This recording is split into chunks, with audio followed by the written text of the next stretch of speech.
kepada anak-anak dan Bapak Ibu orang tua wali murid, terima kasih atas kehadirannya. Pada dari narasumber, terima kasih atas kehadirannya. Jadi yang selaku ketua panitia mengucapkan Om Swastiastu. Assalamualaikum warahmatullahi wabarakatuh. Jadi pagi hari ini sangat berbahagia sekali, yang terhormat Bapak Kepala Sekolah SD Negeri 17 Padang Sambian, yang saya banggakan Bapak narasumber dari Puskesmas Pasar Barat 2 yang saya hormati, Bapak Ibu orang tua wali murid SD Negeri 17 Padang Sambian yang saya hormati, begitu juga para peserta anak didik kami yang saya Pak Guru banggakan. Adapun kegiatan pagi hari ini perlu yang laporkan adalah laporan kegiatan panitia kegiatan. Om Swastiastu. Assalamualaikum warahmatullahi wabarakatuh. Salam namo buddhaya. Salam sejahtera untuk kita semua. Yang terhormat Bapak Kepala Sekolah SD Negeri 17 Padang Sambian, yang terhormat Bapak Ketua Komite SD Negeri 17 Padang Sambian, yang saya hormati seluruh pengurus Komite SD Negeri 17 Padang Sambian dan seluruh siswa serta Bapak narasumber yang saya banggakan.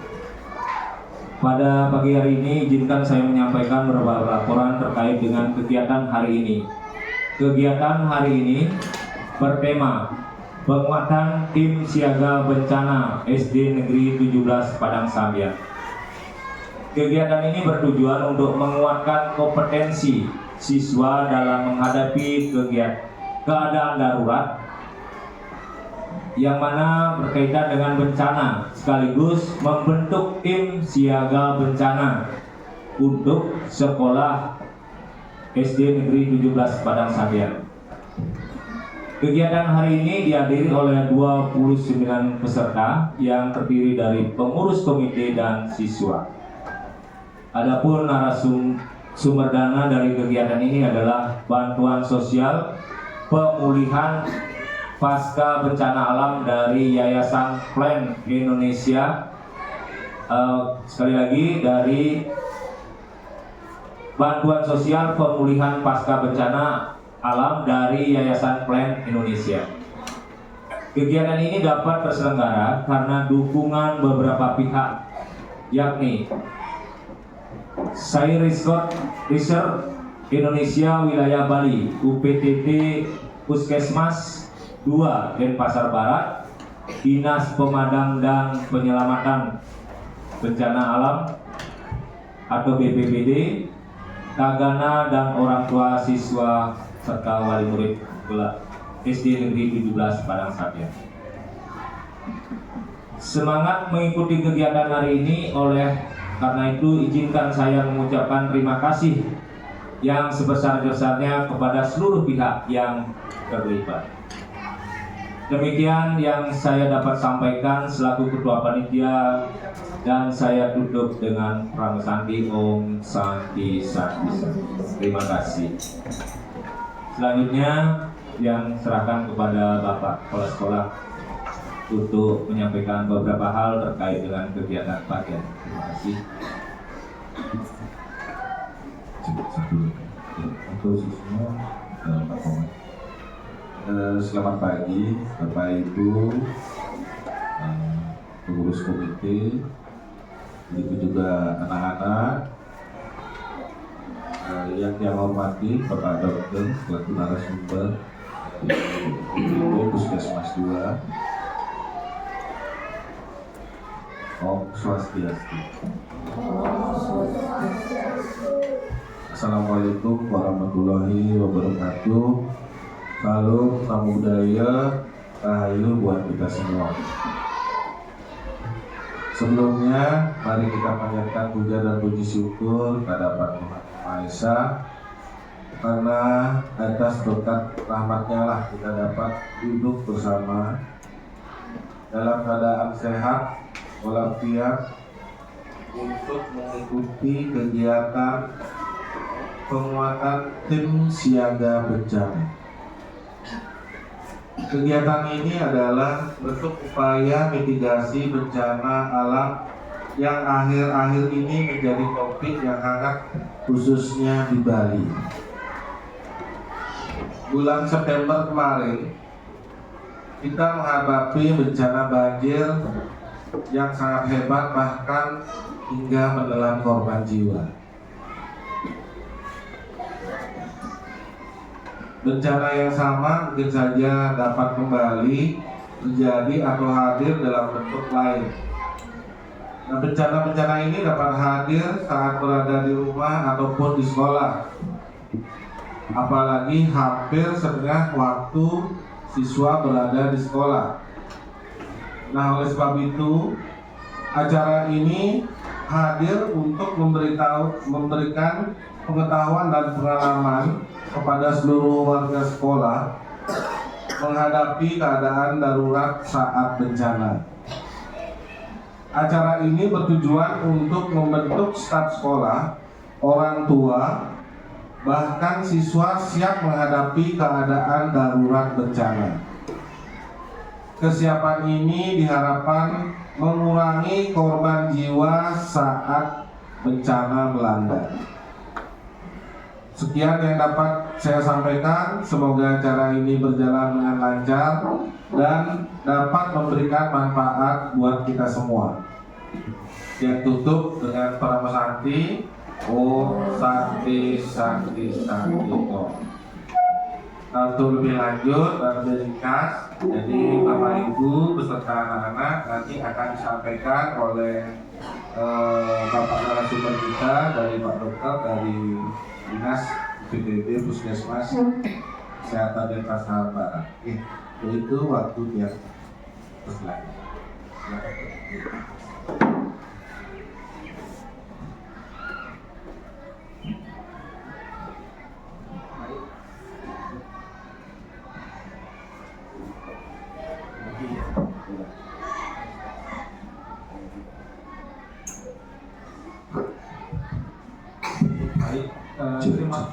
Terima kasih kepada Bapak SDN 17 Padang Sambian, Bapak Ketua Panitia, Menteri Sekolah, Wali Murid, serta murid-murid yang memberikan saya kesempatan pada hari ini untuk memberikan materi yang berkaitan dengan mitigasi bencana pada lingkungan sekolah. Nah, sebelum kita membahas bencananya, kita coba bahas dulu mengenai apa sih yang bisa kita lakukan jika ada bencana pada level murid ataupun murid di sekolah. Jadi kita sebutnya itu pertolongan pertama pada kecelakaan di sekolah. Saya akan fokuskan pembahasan kali ini pada segmen ini saja dulu ya, pertolongan pertama pada kecelakaan di sekolah. Kenapa sih kita perlu mengetahui P3K di lingkungan sekolah? Pertama, karena ini terjadi tidak terduga, tidak ada yang mengetahui kapan ada bencana bisa terjadi. Tahu-tahu sudah terjadi, ada yang luka, biasanya kan seperti itu ya. Nah, selain itu dia akan menyebabkan kepanikan. Wajar, pasti jika ada sesuatu bencana di sekolah, murid, guru pasti akan mengalami kepanikan. Nah, masalahnya jika kita melakukan penanganan dalam kondisi yang panik atau kita tidak memiliki pengetahuan yang tepat untuk menangani suatu bencana, kita malah akan menyebabkan cedera lebih berat pada pasiennya. Jadi, jangan sampai niat baik kita itu berakibat fatal. Kita bukannya menolong, malah menambah atau memperparah cedera yang terjadi. Jadi, berarti apa itu P3? Jadi konsepnya adalah memberikan pertolongan pertama pada korban kecelakaan atau kegawat daruratan yang dalam konteks ini bisa terjadi karena adanya bencana, misalnya saja bencana banjir, bencana gempa bumi, dan segala macam bencana lagi yang bisa terjadi di Pulau Bali kita ini ya. Jadi tujuannya itu supaya kita bisa menangani dengan cepat dan tepat sebelum kita bisa membawa korban ke tempat rujukan jika diperlukan. Nah, tujuannya apa? Supaya kita tidak mencegah cedera bertambah parah, menunjang upaya penyembuhan, dan kita sebagai penolong tentu punya tugas. Kita harus menilai keadaan sekitar korban, apakah berbahaya bagi korban ataupun bagi penolong. Itu yang utama. Jadi kita tidak bisa serta-merta langsung menolong korban tanpa mempertimbangkan keselamatan diri kita sendiri. Konsep utama dari penolong adalah amankan diri, lalu amankan pasien. Ya.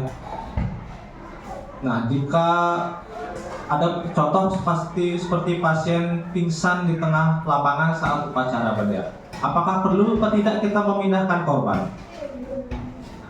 Baik, silakan dijawab. Ya. Jadi ini tergantung dari kondisi saat itu ya. Jika ada benda-benda, kita bisa memindahkan korban ke lokasi yang aman. Jika misalnya di daerah sekitar korban itu ada benda yang berbahaya. Nah, jika kita memindahkan, kita harus memilih tempat yang aman juga. Kita tidak bisa memindahkan pasien dari tempat yang tidak aman satu ke tempat yang tidak aman dua. Itu sama saja kita membuang-buang tenaga kita ya.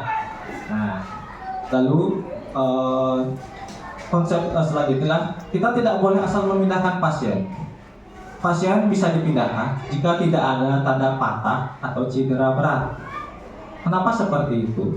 Karena jika tidak dilakukan dengan cara memindahkan yang tepat, jika ada cedera patah ataupun cedera berat lainnya, malah akan memperparah keadaannya jika kita angkat. Jadi jangan serta-merta melihat seseorang tergeletak, kita tanpa evaluasi kita langsung pindahkan. Tidak boleh seperti itu ya.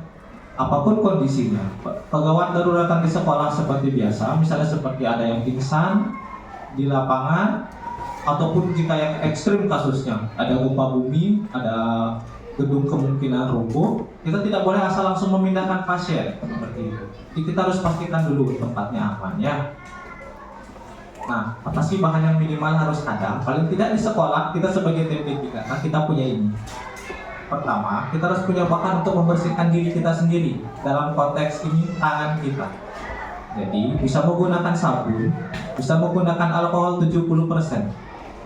Ini gunanya untuk membunuh kuman di tangan kita supaya kita tidak menulari pasien. Lalu jika pasien ada luka, kita paling tidak membutuhkan cairan NaCl 0,9%. Agak sulit ya diingat ya untuk anak-anak ya. Nama gampangnya cairan infus. Ya. Kayak cairan infus untuk cuci luka ya, boleh, nggak masalah ya. Aquades ini sebenarnya bukan merek air ya. Aquades ini artinya air murni.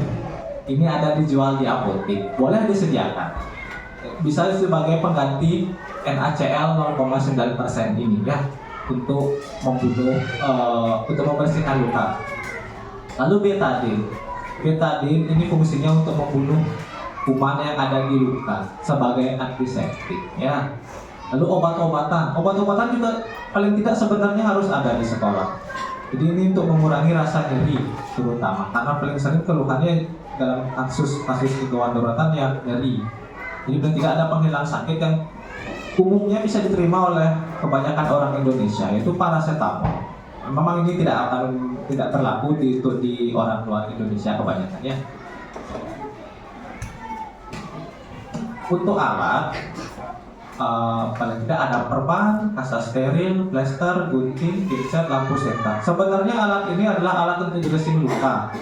Jadi ini dalam kasus luka sebenarnya. Seperti yang disediakan sini, nanti terima kasih atas peraganya, nanti akan saya bantu memperjelasnya dari peraga ya. Nah, ini contoh isi kotak P3K. Ada kasa, ada perban, ada plester. Plester cepat ini Hansaplast gampangnya ya. Ada kapas, kain segitiga atau mitela. Tapi memang jujur untuk kain segitiga atau mitela ini penggunaannya agak kompleks. Jadi kalau bukan nakes kemungkinan besar akan kesusahan memakainya.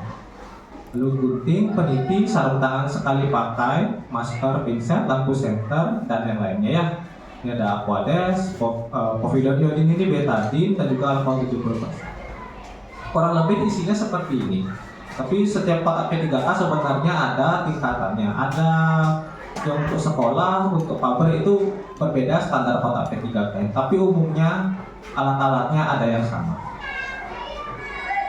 Baik, cara pertolongan pertama. Jadi misalnya jika kita melihat ada pasien, saya sebut pasien ya, pasien misalnya mengalami kegawat daruratan di lapangan, kita ambil contoh di sekolah mungkin pingsan. Yang pertama kita harus lakukan adalah periksa kesadaran. Ini yang paling utama. Apapun pasiennya kita harus periksa kesadaran, karena ini akan menentukan level tindakan selanjutnya. Setelah periksa kesadaran, kita periksa pernapasan. Bagaimana cara memeriksa napas? Ada yang tahu? Tidak tahu ya.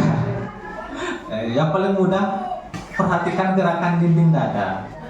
Apakah dadanya bergerak apa tidak, naik turun, itu dia sudah bernapas ya. Lalu rasakan di depan lubang hidungnya, bisa dengan pipi kita karena lebih sensitif.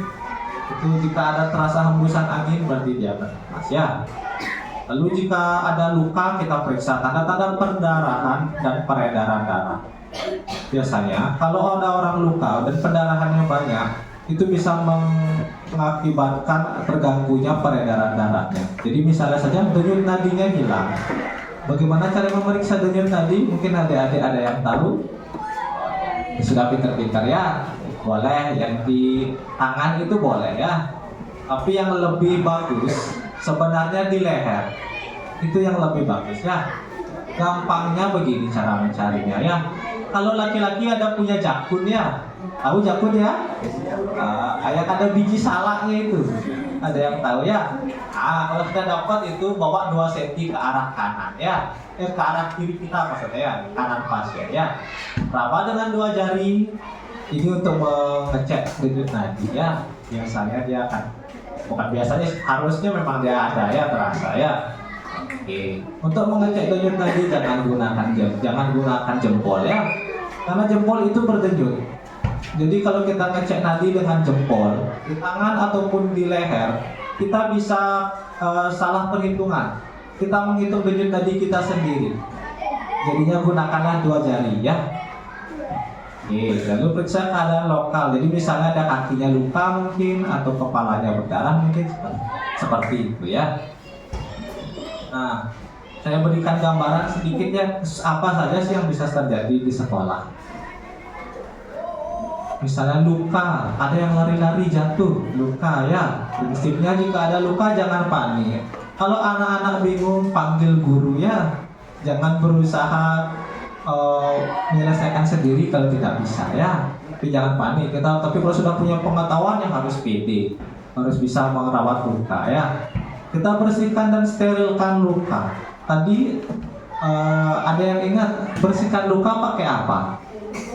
Ya sudah pintar ya. Pakai air infus, lalu pakai betadine ya. Itu ada contoh gambarnya ya. Boleh tidak saya bersihkan luka dengan alkohol? Boleh tidak? Ada yang punya pendapat? Jawabannya tidak ya. Kita tidak boleh membersihkan luka dengan alkohol ya. Itu kesalahan yang umum terjadi di kalangan non medis ya. Luka diberikan alkohol, memang lukanya akan kering, tapi dia akan merusak jaringan dan itu sangat perih. Itu tidak baik untuk kondisi luka pasien ya. Bahkan jika lukanya luas diberikan alkohol, kulitnya bisa rusak. Rusaknya lumayan parah dan agak sulit diperbaiki. Jadi jangan pernah gunakan alkohol untuk membersihkan luka ya. Gunakan cairan infus dan betadine ya, sudah pintar ya. Oke. Nah, seandainya lukanya agak dalam, keluar dia lukanya terus. Kita sudah coba usap, lukanya masih keluar, tak berhenti-berhenti. Apa yang kita lakukan? Ya, gimana caranya menghentikan pendarahan? Gimana ya? Coba aja yang di sana. Tutup dengan kain kasa, habis itu balut dengan perban. Oh ya, boleh ya, sudah bagus ya pendapatnya ya. Kita itu namanya di beban tekan ya. Kita lakukan beban tekan. Kita tekan dulu lukanya. Berapa lama menekannya? Bisa sampai 10 menit bahkan jika lukanya terus mengalir. Tekan saja terus, tidak usah diberi apa-apa. Tutup dengan perban yang bersih atau kasa yang bersih. tahan selama 10 menit sampai pendarahannya mau berhenti atau berkurang ya. Oke, nah kita juga bisa menggunakan obat-obatan jika terasa nyeri. Walaupun tidak langsung terasa, tapi nanti ke depannya dia beberapa jam kemudian bisa mengurangi rasa nyerinya ya. Jika berat, kita harus tetap bawa ke fasilitas kesehatan ya. Oke. Nah, pemberian olesan benda lain pada luka akan menyulitkan luka untuk dibersihkan, mengganggu penyembuhan dan berpotensi menyebabkan infeksi. Yang paling sering apa di kasus-kasus di masyarakat? Kalau dibiarin boleh saja, asal lukanya luka lecet ya. Luka lecet didiamkan saja tidak masalah. Tapi kalau lukanya diberikan yang aneh-aneh seperti minyak rem, ada yang seperti itu. Diberikan minyak rem, biasanya tukang-tukang seperti itu atau orang-orang, kita bilang orang-orang yang generasi dulu ya, diberikan minyak rem, diberikan getah pohon ya. Nah, itu sebenarnya dapat mengganggu penyembuhan luka dan berpotensi menyebabkan infeksi. Oke, sebenarnya ada beberapa tanaman, beberapa kandungan dari getah pohon itu yang bisa bersifat antiseptik. Memang ada, tapi itu tidak sebanding dengan risiko infeksi yang akan terjadi berikutnya. Karena kita akan ngambil langsung dari alam tanpa disterilkan ya, jadinya dia kotor juga. Kita berikan daun-daunan, memang ada beberapa daun yang mempunyai efek penyembuhan luka. Tapi sayangnya, karena kita tidak proses daun itu, kita tinggal copot dari pohon, kita langsung hancurkan, kita langsung tempel, kita sama saja membawa kuman ke lukanya. Jadinya berpotensi menyebabkan infeksi. Ini bisa membuat nanti lukanya lebih susah disembuhkan. Ya. Nah, kasus kedua yang paling sering, pingsan. Apa sih yang penyebab pingsan paling sering? Yang paling sering itu yang kadar gulanya rendah, ya, jadinya kehabisan tenaga, pingsan. Anak-anak, murid-murid habis upacara lama berdiri panas, ternyata pingsan, paginya tidak sempat makan. Sering seperti itu ya. Lalu tekanan darah rendah, dia bisa saja karena dehidrasi, paling sering sih karena dehidrasi, lupa makan, lupa minum, tekanan darahnya turun, nantinya pingsan. Kejang atau epilepsi bisa juga menyebabkan pingsan ya. Pura-pura, ada orang yang pura-pura pingsan juga. Nanti akan saya berikan tips dan trik bagaimana cara membedakan orang pura-pura pingsan dengan pingsannya. Nah, jika ada pingsan, bawa ke tempat aman. Seperti yang tadi saya bilang, ke tempat yang teduh, asal kita yakin kondisi lingkungannya aman ya. Kita bawa dia ke tempat yang aman, dan kalau bisa membawa orang pingsan itu jangan sendiri ya, paling tidak 2 atau 3 orang untuk membawa orang pingsan dalam kondisi tubuhnya lurus, jangan asal potong saja agar lehernya tidak kenapa-napa ya. Terus kita cek tanda kesadaran, seperti yang saya bilang tadi, apapun yang prinsip P3K ini, pertama kita cek kesadaran. Jika pasiennya sadar, kita bisa lebih aman. Nah, jika pasien tidak sadar, bagaimana sih cara kita mengecek kesadaran? Pasien bisa membuka mata sendiri, itu kesadarannya bagus. Mampu menyebutkan nama sendiri, bisa mengikuti perintah. Makanya jika ada orang pingsan, kita tanya. Kalau misalnya di tempat umum ya, kita ada orang pingsan, petugas medisnya akan bertanya, siapa namanya? Coba angkat tangannya. Itu bukan sekadar pertanyaan sebenarnya. Itu adalah upaya tim medis untuk mengetahui kesadaran pasien. Karena jika dia bisa membuka mata, menyebutkan namanya sendiri, atau bisa mengikuti perintah, itu artinya kesadarannya bagus ya. Nah, jika dia pingsan, kita cek kesadarannya. Jika dia tidak sadar, jangan masukkan apapun ke mulut ya. Jangan diberikan minum dulu, jangan diberikan makan dulu pada pasien yang tidak sadar bagus.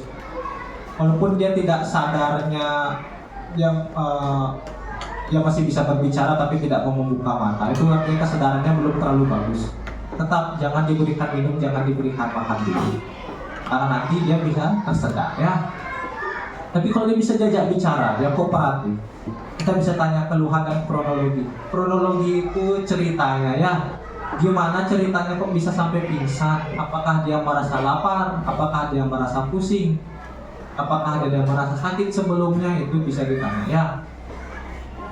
Oke, nah jika penyebabnya karena kadar gula darahnya rendah, nama gampangnya dia belum sarapan, kasih dia melalui makan atau minum yang manis ya. Yang paling gampang teh hangat ya. Oke. Kalau tekanan darahnya rendah, misalnya saja dia ternyata tidak dia pingsan, tapi ditanya dia sudah makan, dia sudah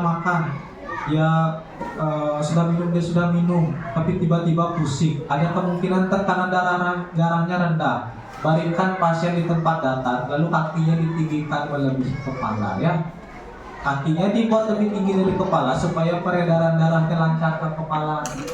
Jangan malah disuruh berdiri pasiennya, nanti dia malah pingsan ya. Oke. Kalau kejang, dia misalnya pingsannya karena kejang atau disertai kejang. Kalau sudah seperti ini sudah gawat, harus segera dibawa ke fasilitas kesehatan terdekat, bawa ke puskesmas, bawa ke rumah sakit, bawa ke ya. Tapi waktu kejang, pasiennya jangan diapa-apakan dulu. Jangan ditahan badannya waktu kejang supaya tidak kejang. Itu malah berbahaya. Nanti tulang-tulangnya bisa patah, otot-ototnya bisa robek. Jadi biarkan dia kejangnya selesai dulu, baru kita lakukan penanganan ya. Jangan juga memasukkan sendok ke mulut ya, terlalu keras. Kalau bisa kain masukkan. Jangan sendok, giginya bisa patah kalau terlalu kuat. Oke ya, kemudian selanjutnya kasus yang sering terjadi pada di sekolah maupun di luar sekolah ya, terkilir atau keseleo. Ini cederanya berupa peregangan atau robek pada otot tendon ligamen. Mungkin adik-adik belum tahu ya otot tendon ligamen itu ya. Ya itu jadi ototnya yang pakai tubuh bergerak, yang menggerakkan tubuh itu kan otot ya. Nah, yang untuk menggerakkan tubuh itu yang cedera sekarang, bukan tulangnya. Bisa robek, bisa meregang, jadinya gejalanya dia bengkak. Dia bengkak, dia kemerahan, dia hangat, ini akibat aktivitas fisik yang terlalu berat ya. Nah, kalau ada pasien keseleo, kalau gampangnya kita bilang kejengklok di sini ya. Mungkin ada yang tahu ya kejengklok gitu ya. Nah, prinsip penanganannya RICE, tapi bahasa Inggris ini ya. RICE itu singkatan dari rest, ice, compression, dan elevation. Jadi istirahat, dikompres dingin, dibalut tekan, diangkat. Konsepnya itu ya, dikasih kompres. Jadi misalnya kakinya terkilir, kakinya keseleo, ambilkan air dingin atau es batu, taruh dalam kantong plastik, tempelkan di tempat yang sakit selama 10-15 menit. Sudah 15 menit, kita ambil lagi. Nanti kita diamkan tanpa es 30 menit. Lalu kita tempel lagi dengan es setelah itu 10-15 menit lagi. Terus diulang selama 24 jam jika memungkinkan. Di rumah sih biasanya kalau sudah seperti itu ya. Lalu setelah sambil kita kompres itu, kita juga sambil perban ya jika ada perban.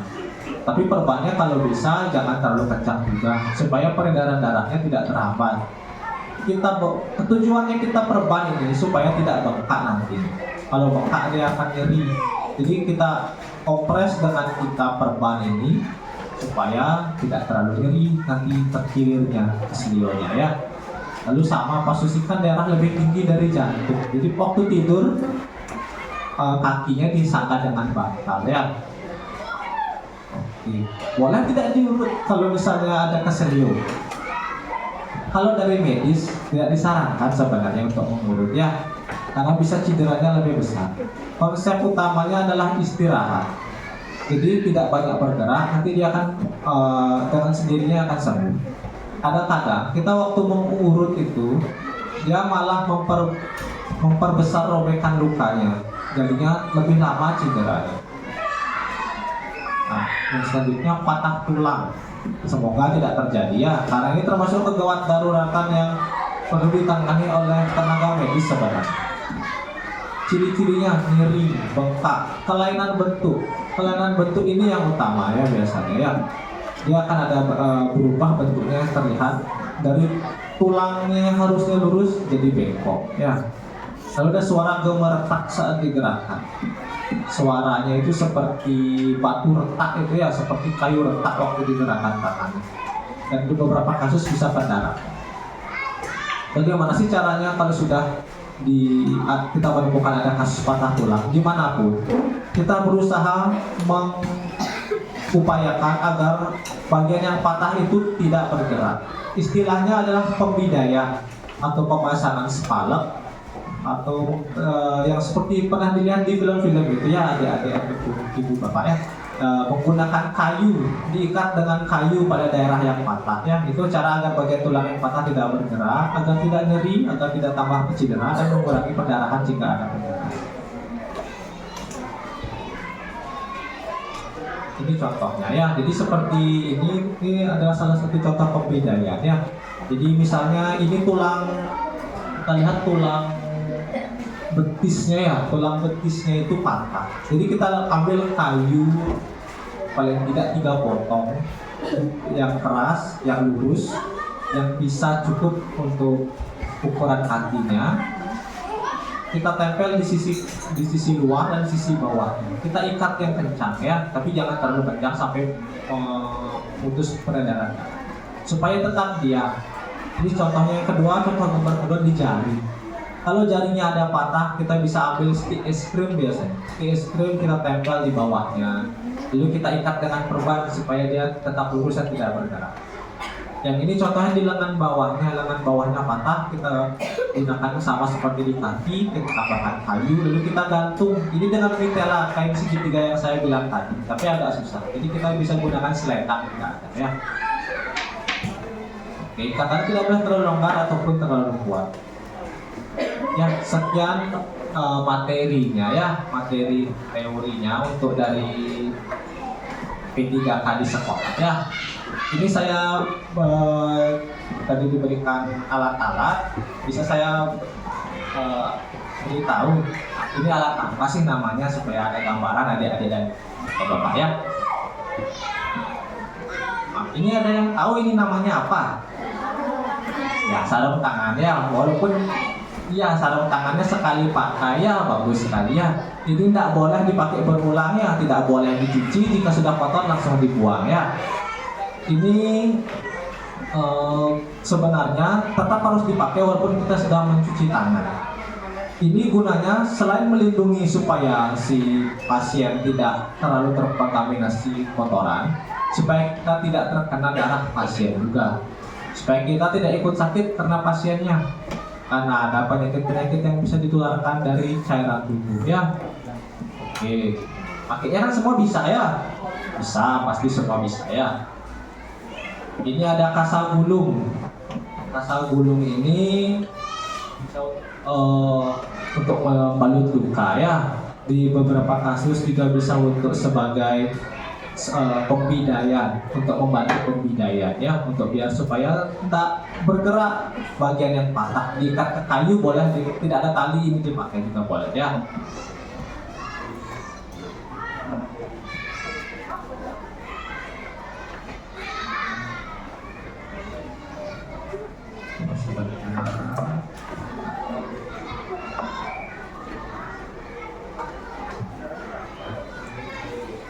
Ya, ini kapas ya. Kapas ini pemakaiannya agak hati-hati ya. Kapas ini tidak boleh langsung ditempel di luka.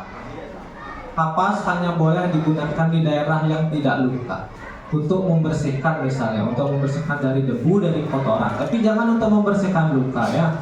Kalau kita gunakan kapas untuk membersihkan luka, kapasnya menempel di luka, kita malah tidak bisa membersihkan lanjutannya dan lukanya bisa infeksi. Jadi jangan dipakai di luka ya. Oh, ini terlupa tadi. Ada masker ya. Semua bisa pakai masker ya. Nah, supaya kita aman ya.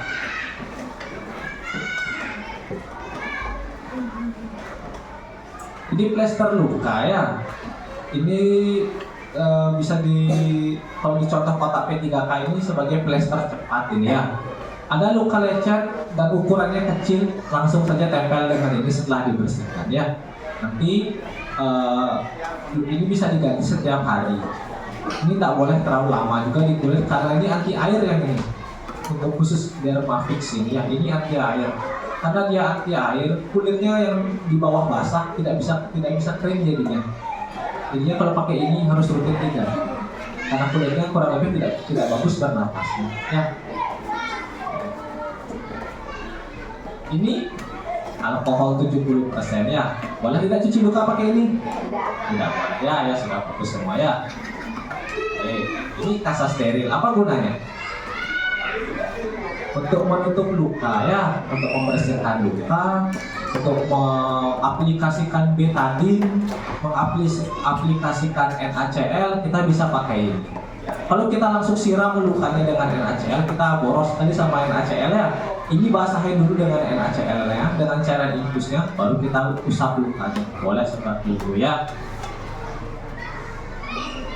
Ini betadine ya. Ini boleh untuk membersihkan luka? Boleh. Ya, ini malah bagus untuk membersihkan luka ya. Ini ada minyak kayu putih. Oke, minyak kayu putih di beberapa situasi P3K memang dimasukkan. Tapi yang diperhatikan, kalau orang pingsan jangan langsung dikasih minyak kayu putih ya. Kenapa seperti itu? Pingsan itu sebenarnya terjadi karena darah itu kurang ke otak. Aliran darah itu ke otak itu menurun, makanya orang bisa pingsan. Jadi kita berikan bau-bauan seperti ini sebenarnya tidak akan banyak membantu. Kita malah hanya membuat saluran nafasnya terluka. Ini sifatnya iritan. Ini sifatnya bisa melukai saluran nafas. Kalau kita hirup langsung, tanpa kita usap kulit dulu, kita kita buka, apalagi sampai menetes ke hidung, ini bisa membuat di dalam hidung kita itu luka. Makanya tidak disarankan sebenarnya. Tapi kalau untuk mencari efek hangat, boleh. Misalnya pingsan, dia merasa tidak nyaman, perutnya ada kembung sedikit karena dia kurang makan, boleh diusapkan di perutnya supaya hangat ya. Tapi jangan dicium langsung ya, tidak baik itu sebenarnya. Alat-alatnya saya rasa ini semua sudah bagus ya. Tapi yang kurang itu sedikit gunting ya. Gunting nanti harus ada di kotak P3K ya. Karena untuk menggunakan alat-alat ini semua yang perlu gunting ya. Gunting ini wajib sebenarnya. Apa lagi baik kita bahas?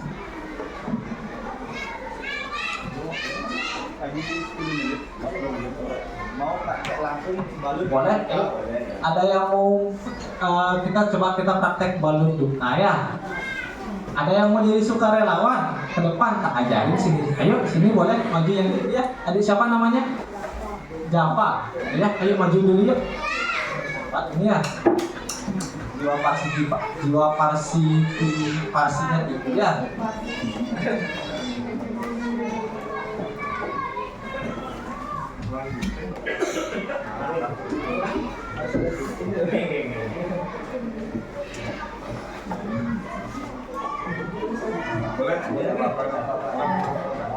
Ini apa nggak pakai mic ya? Ada berada mungkin suara saya ya? Ini sarung tangan Kenskum namanya ya, sarung tangan medis ya. Kita ingin sekali pakai. Kalau ada kemasannya baru belum dibuka seperti ini, cara bukanya seperti ini ya. Tinggal tekan saja ya. Keluar, ya. Cara bukanya seperti itu ya. Jangan yang ini dibuka ya, nanti berantakan isinya. Ya. Oke, ambil dulu dua. Ya.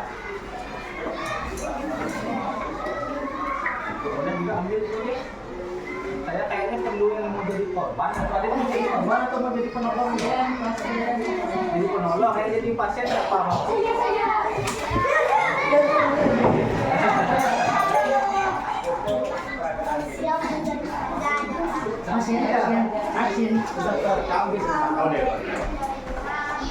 Tapi sebelumnya saya pakai sarung tangan cuci tangan dulu ya. Kalau misalnya memungkinkan ya, kalau tidak ada situasinya sangat gawat, apalagi pasca bencana misalnya tidak ada air, tidak ada sabun fasilitas,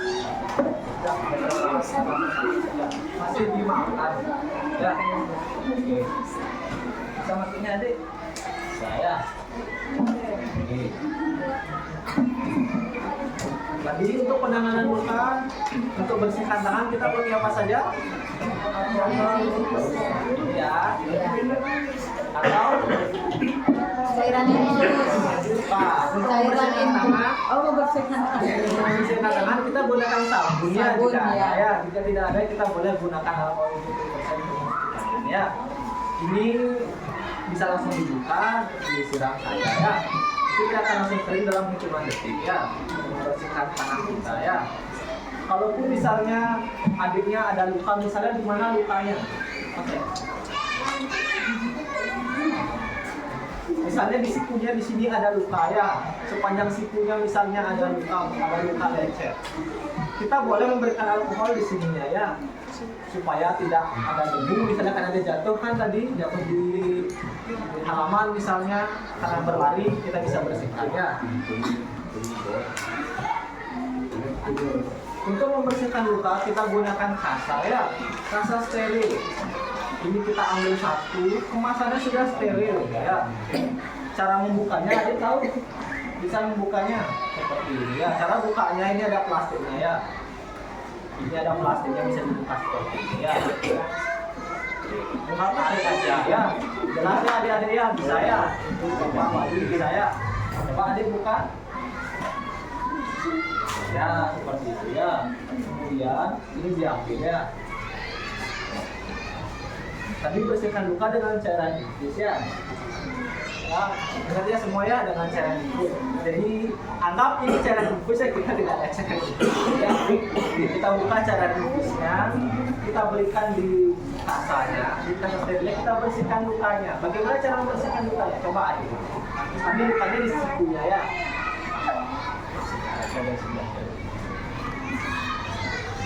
Anggap tadi lukanya di sikunya ya. Lukanya anggap di sikunya. Bagaimana cara membersihkan lukanya? Nah, membersihkan lukanya itu dari dalam keluar ya. Lukanya di tengah. Jadi kita taruh ini yang ada isi NaCl ini dari tengah ya. Kita lingkari keluar. Lingkari keluar, makin lama makin keluar ya. Jadi lukanya bersih. Seperti itu ya. Coba adik bisa mengulangi lagi cara buat ini ya. Oke, keluar arahnya ya. Kalau sudah dibersihkan dengan cara infus, apa yang kita lakukan? Sebelum itu Betadin. betadin ya, berikan betadinnya ya. Betadinnya bisa dibuka lalu dibuka ya. Ini bukanya gampang ya, seperti ya, sudah pernah saya buka betadin? Sudah. Ya. Ini dibuka, kita ambil lagi kasa yang baru ceritanya ya. Saya dibuka. Ya, sudah ambil yang baru lagi, pokoknya kasanya juga sekali pakai ya. Membersihkan luka tidak boleh dengan kasa yang sama berulang-ulang ya. Gunakan betadin, kita membersihkan lukanya sama seperti tadi ya. Dari dalam keluar ya. Oke, kita sudah. Oh, darahnya ternyata masih banyak. Apa yang kita lakukan? Ya, dibalut, balut tekan ya. Oke, gimana caranya balut tekan? Ambil lagi kasa yang bersih, ceritanya ya. Ambil kasa yang bersih, kita tekan. Gimana cara menekannya? Ya, berapa lama ditekan? 10 menit ya, udah pintar ya. Konsep penanganan luka sebenarnya seperti itu. Kita tidak boleh panik, kita bersihkan tangan kita bersihkan lukanya. Kalau ada pendarahan kita tekan. Sesimpel itu sebenarnya. Kalau misalnya lukanya masih mengalir, kita bawa ke rumah sakit. Biar itu di rumah sakit apakah perlu dijahit, apakah perlu perawatan luka di sana ya. Oke, saya ada ya. Sekarang kita ambil kasus apa lagi?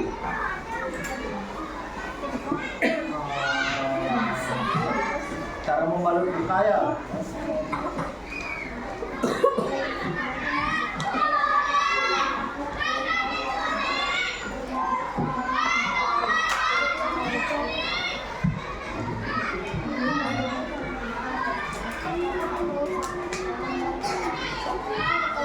Ini namanya kasar burung ya. Ini namanya kasar burung. Caranya kita membalut luka itu seperti ini ya. Jadi tadi kita di sini ceritanya ada luka ya. Lukanya ada di sini. Kita berikan kasa yang sudah diberikan betadin. Lalu kita akan burung ya. Kita akan ya. Nah ini seperti ini lukanya kan dari sini ya arahnya ya. berarti kita tempelnya itu di sini. Kita tinggal jalankan saja. Ya, biar nggak kebalik. Kalau terbalik seperti ini, kita susah menggulungnya. Ya, ini tinggal dijalankan saja ya. Ya.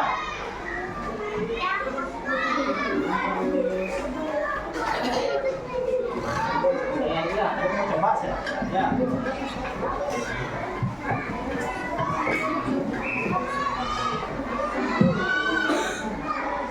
Kemana gulungnya? Ya.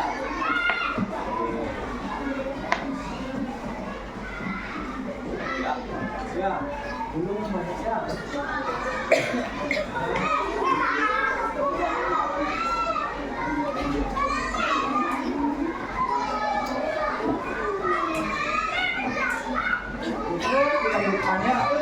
Dilanjutkan terus digulung sampai nanti panjang.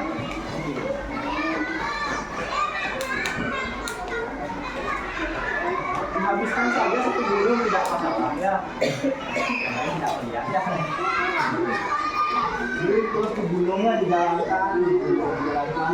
Kalau kita menemukan ada yang lupa ya.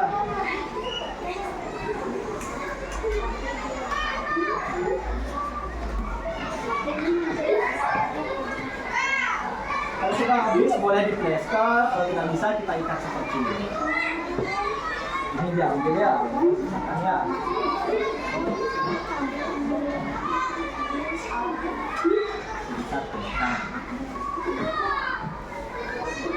Lukanya saya sudah ditangani berarti tidak gampang, semua bisa ya. Apa lagi bisa ya?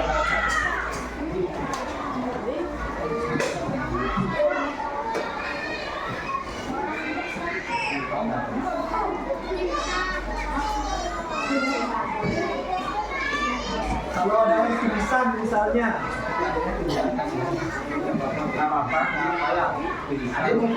ada yang siapa mau jadi pasien pingsan? Ini. Oh ya boleh kata. Ya. Adik siapa namanya? Bagas ya, ceritanya adik Bagas pingsan ya. Habis ada kejadian pingsan dia. Oke. Ya, orang ya. Ini ceritanya pingsan ya. Kalau pingsan apa yang dilakukan tadi pertama? Cek kesadaran ya. Gimana cara ngecek kesadaran? Tanya nama. Tanya namanya dulu ya. Adik siapa namanya? Adiknya diam ya, adik pingsan ceritanya ya. Adiknya tidak merespon, ternyata dia pingsan ini gitu. Tidak mau menjawab. Coba kita dengarkan napasnya, ada suara napasnya ada apa tidak? Cara yang paling gampang itu seperti ini ya. Kita lihat hidungnya, kita lihat dadanya. Apakah dadanya bergerak? Apakah hidungnya apakah terasa ada aliran napasnya? Apakah dadanya bergerak ini ya? Nah, dadanya naik turun ya. Dadanya naik turun berarti dia bernapas. Oke, setelah kita ngecek nafasnya aman, berarti tidak ada yang menyumbat di dalam nafasnya, kita masih bisa tenang. Lalu kita cek sirkulasinya, nadinya ya. Tadi cara ngecek nadi gimana? Coba kiri. Nah, yang kanan yang kiri sama saja. Keduanya ada arterinya ya. Kita bisa. Ketemu nggak? Ketemu. Kita ketemu ya. Kalau dokter ketemu soalnya ini. Ini ketemu ya di sini ya. Gampangnya cari tengahnya, kita jalankan sekitar 2 cm ya.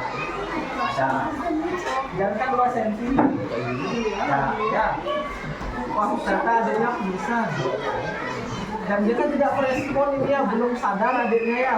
Kalau belum sadar kita angkat kakinya. Kemungkinan karena tensinya turun, karena tekanan darahnya turun, kita angkat dulu ya. Oke. Tapi ini kan ceritanya tidak kepanasan ya. Kalau misalnya kepanasan kita harus cari orang dulu, kita bopong dia dulu sebentar ke tempat yang lebih teduh ya. Baru kita angkat seperti ini. Kalau misalnya tempatnya sudah embon, sudah sudah teduh, kita tinggalkan saja seperti ini, tunggu dia sadar ya. Dia sudah sadar. Bagaimana cara memastikan dia pura-pura pingsan atau pingsan beneran? Nah, ini yang paling sering ya. Buka saja matanya. Kalau dia bisa ngelawan, ini buka matanya. Pura-pura pingsan dia.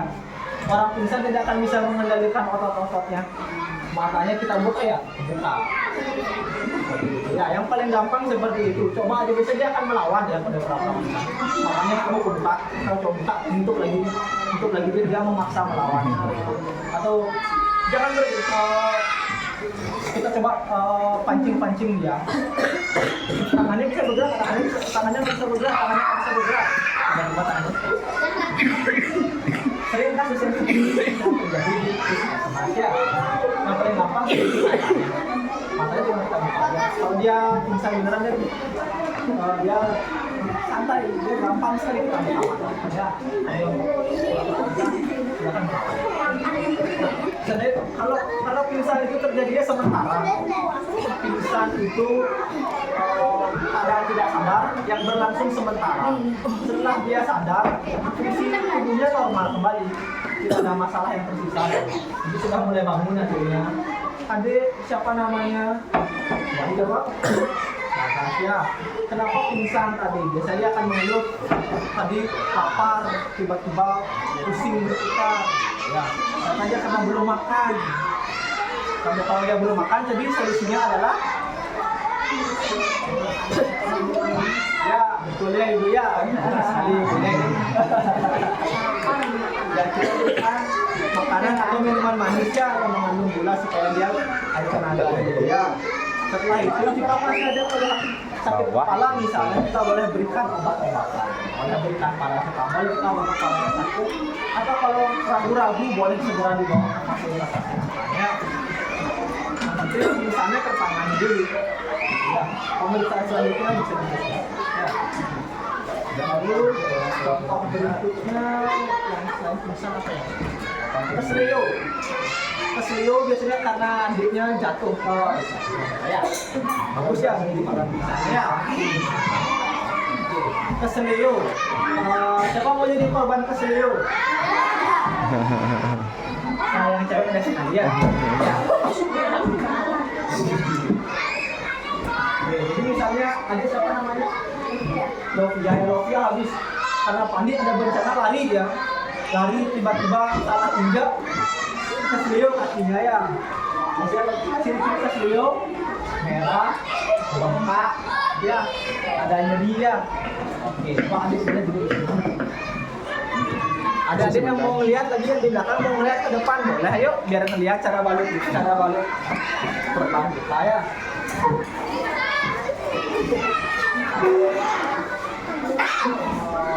Jika tidak ada kain elastis, itu boleh gunakan kain apa saja yang ada. Misalnya keselio kanannya ya, boleh kalau kaki kanannya keselio perjalanan kakinya, kita buka dulu sepatunya ya. Pelan-pelan buka sepatunya, jangan terlalu banyak digerakkan ya. Dibuka seperti ini, buka kos kakinya. Tapi ini jangan banyak digerakkan ya. Hanya nggak boleh banyak digerakkan menurut bagian keselio ya. Jangan digerakkan, dibuka kos kakinya seperti ini ya. Kita ambil terbang. Tadi konsepnya apa? Bahasa Inggris itu ada yang ingat? Bahasa ya. R-nya ada yang ingat apa? R itu rest. Ya, rest artinya istirahat. Ya, istirahat dalam arti jangan dipakai jalan lagi. Ya, kalau sudah keselio, dia jangan dipakai jalan lagi kan dia keselio itu apa? Jadi dipakai lari, tidak boleh ya. Lalu yang kedua dari rest. Ya, misalnya es ya, es dulu ya, yang dingin dulu. Tapi ini bisa berbarengan dengan kompres. Jadi sambil misalnya dulu atau teman-temannya mengambil es batu ke kantin, kalau ngambil es batu gitu, sambil es batu diambil, kita mau lihat ini lihatnya. Ayo ada yang mau lihat sana, yuk sini lihat ya. Lewat sini ya. Biar tahu caranya ya. Lewat sini ya. Yuk, di belakang ya. Biar tahu cara membantu membantu orang berpikir.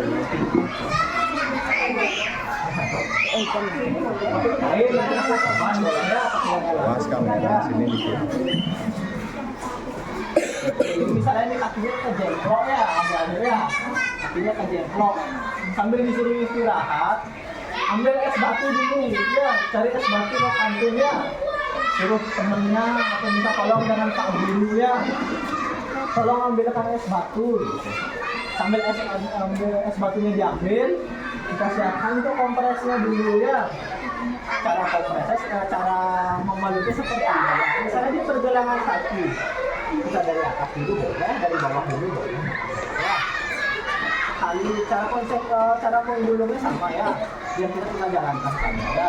Jangan kebalik ya. Kalau ini posisinya kan kebalik kita yang susah ya. Kita bentuk angka 8.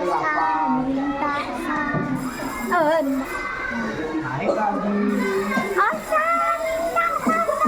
Turun lagi. Naik lagi. Bentuk angka 8 ya. Naik turun naik. Ratio turun. raksasa. Ya. Maksudnya bawa ratio raksasa anjing. Turun lagi. Bentuk X ya. Boleh dibilang bentuk X ya. Ya.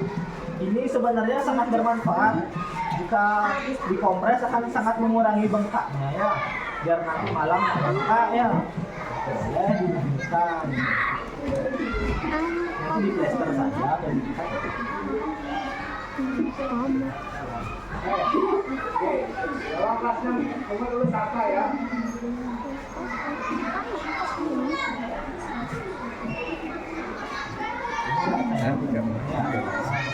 Jadi dikompres bagian pergelangannya ya supaya tidak tambah bengkak. Dikompres dengan es dan juga dengan ya supaya tidak bertambah parah nanti gejalanya. Sambil itu kita ambil es batu, kita tempelkan di sini sama ya 10 sampai 15 menit. Kalau sudah 10 sampai 15 menit ya pakai es batunya. Ya, dibiarkan 30 menit ya, dilepas ya. Biarkan 30 menit tanpa es batu ya. Sambil istirahat, adiknya boleh disuruh tiduran ya. Nanti adiknya tiduran, kakinya diangkat sambil ditaruh bantal di sini. Ya, supaya lebih tinggi dari jantung ya. Supaya tidak bengkak nanti kakinya.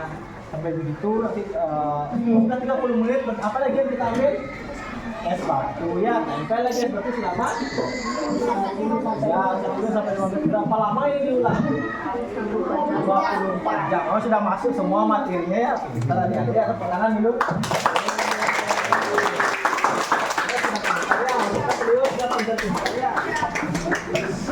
Ada yang mau coba enggak? Berapa yang saya mau ditanya? Ada yang mau nyoba? Ayo. Kok enggak? Ayo kan nanti nolong temennya nanti. Siapa mau mencoba katanya balutnya? Ayo. Saya kurang tahu ini Pak Guru dah boleh menunjuk. Siapa kira-kira Pak Guru? Pak Guru siapa? Nah ini Pak Komangnya. Apa namanya? Ini. Kamu sama ini Sama Bimika ya. Boleh, ayo. ini korban satu yang Nah sudah. ya boleh. Korban keselio tinggal di sini saja lukanya. Yuk. Apa namanya? Ayo Dinda sama Bimika. Oke. Siapa namanya? Dinda. Ini Dindika sama Dindika ya. Sebenarnya boleh Dindanya makan tadi ya. habis lari juga ya, panik jatuh dia ternyata.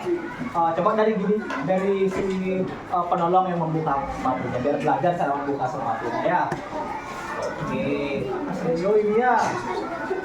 Nah, untuk buka sepatunya itu tahan kakinya yang lebih supaya nggak banyak bergerak ya.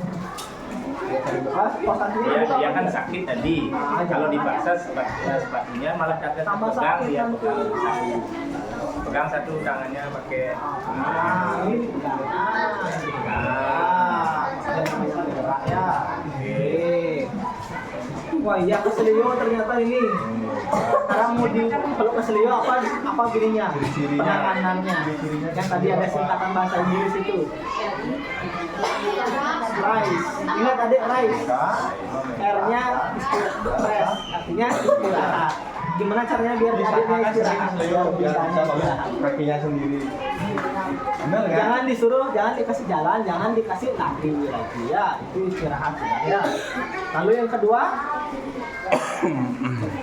iya pintar. Siapa yang disuruh ngambil es batu? Boleh panggil temen ya, tolong ambilin es batu. Atau ada bapak guru minta tolong ambilin es batu. Ya, setelah itu dibalut ya. Ini ceritanya ada apa ya? Coba adik belajar membalut. Ini. Ya. Dari mana balutnya? Ya, tinggiin dari sedikit ya. Di sini yang terkilir, kita dari atasnya sedikit ya. Oke. Ya. Ini kebalik adik ya. Ini. Cara gulung cara perbannya itu. Ini arahnya ya, supaya nanti tinggal dijalanin aja, ada gampang. Tinggal jalanin aja itu. Ya. Oke, sekarang bentuk angka 8. Ke bawah sekarang. Ke bawah sini ya, ya. Oh. Sekarang lagi ke sini. Nah, sini.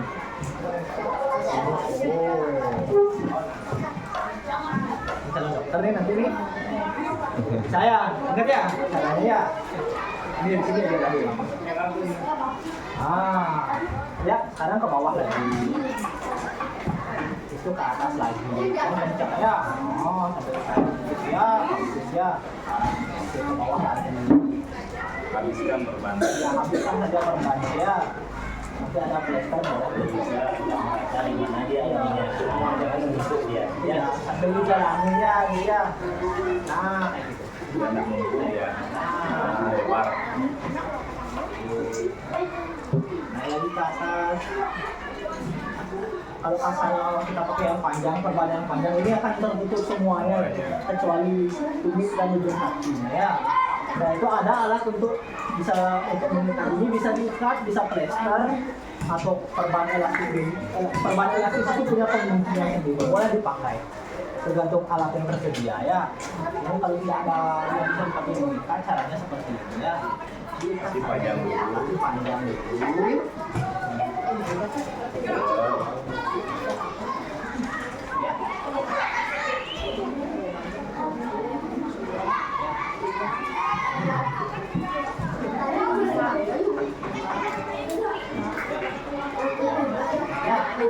Itu kalau ibu ada sudah kerat, rasanya dia akan susah untuk digerakkan.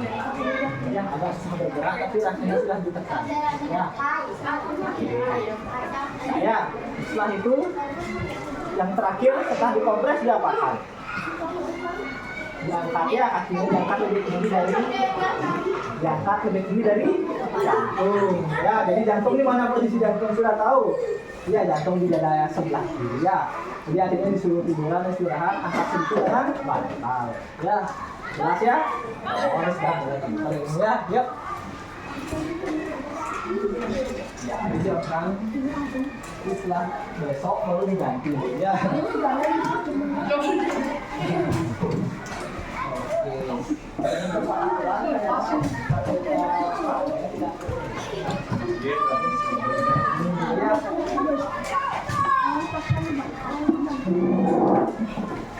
Baik, sekian materi dan peragaannya. Terima kasih adik-adik dan Bapak Wali, Pak Guru, antusias sekali mengikuti acara ini ya. Oke, semua sudah pintar-pintar, peragaan juga sudah bisa ya. Untuk materinya saya akhiri sampai di sini. Terima kasih atas kesempatannya. Saya kembalikan ke Bapak Kepala Sekolah. Baik, terima kasih Pak Dokter sebagai narasumber untuk hari ini tentang pertolongan pertama pada kecelakaan di sekolah. Semoga kedepannya ini sangat bermanfaat bagi anak-anak begitu juga orang tua selaku Bapak Ibu komite. Utamanya kita yang di sekolah yang mungkin dalam kondisi setengah hari yang mendampingi putra putri Bapak Ibu. Nah, jikalau mudah-mudahan tidak, karena seperti pepatah mengatakan hari sial itu tidak ada tercatat di kalender, kan begitu ya. Makanya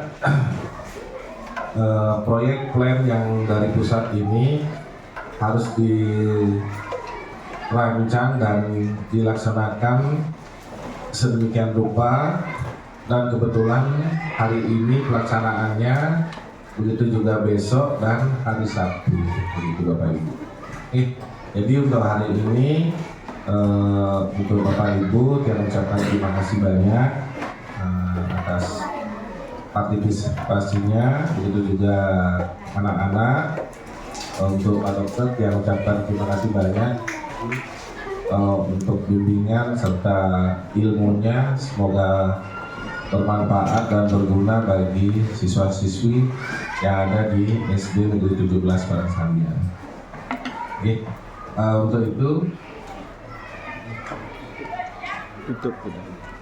jadi untuk kegiatan hari ini Bapak cukupkan sampai di sini dulu.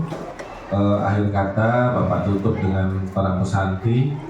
Om Santi Santi Santi Om. Selamat pagi dan terima kasih banyak. Tepuk tangan dulu anak-anak.